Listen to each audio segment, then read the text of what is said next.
Hey everybody, just Jesse here, welcoming you back into my garage, my man cave, for another day of accountability.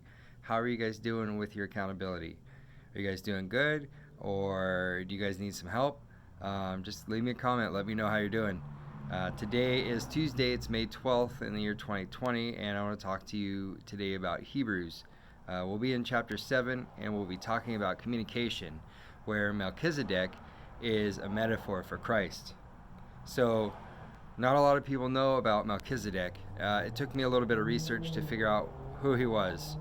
But he was a king of Salem and a priest of El Elyon, which is the Most High God. Salem also means peace, so he's also known for being the king of peace.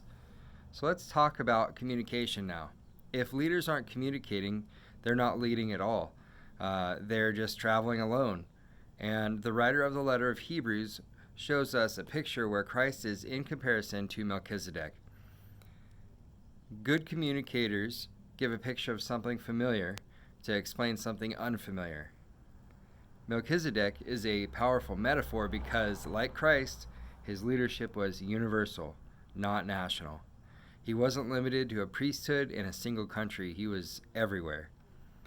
His leadership was superior and not mediocre. He's pictured as a superior and as a respected leader. Even Abraham gave tithe to him. There's a whole story about giving tithe as an Israelite, and it's really cool to read about.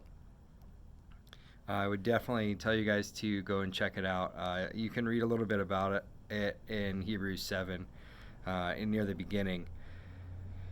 But to go on, his leadership was based on righteousness and not selfishness.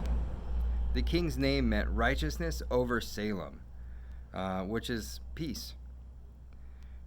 His leadership was personal and not hereditary, meaning he wasn't born into it. He didn't have the DNA that said that he was going to be a king. He was put there because of his righteousness. Lastly, his leadership is eternal. It's not temporary. And that's one thing that's like Jesus. He abides as a priest forever. So it sounds a lot like Melchizedek is Jesus. And that's what I thought at first.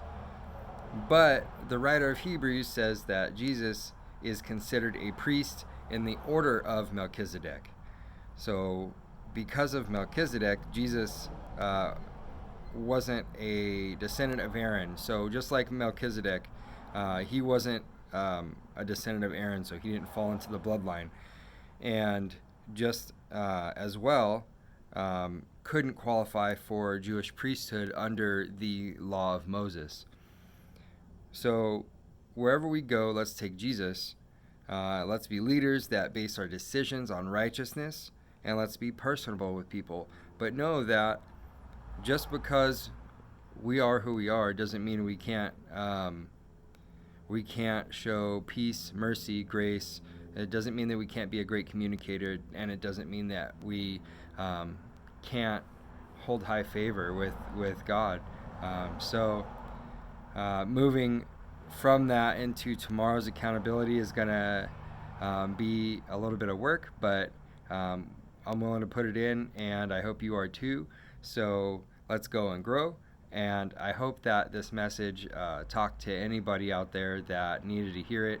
And if you know somebody in your circle that needs to hear it, go ahead and share it with them. Get it out there to them, get it in their hands, get it in their ear. You'll never go wrong by giving somebody the Bible. So share the Bible with people. That's what we're called to do. If you guys like my video, give me a thumbs up. If you haven't subscribed already, go ahead and do that. And ring the bell if you want to get my videos every day. It'll give you a notification when you do that of when I make a new video and post it. So I'll look forward to seeing you guys on my accountability couch tomorrow for another day in accountability. All right, guys, have a good day.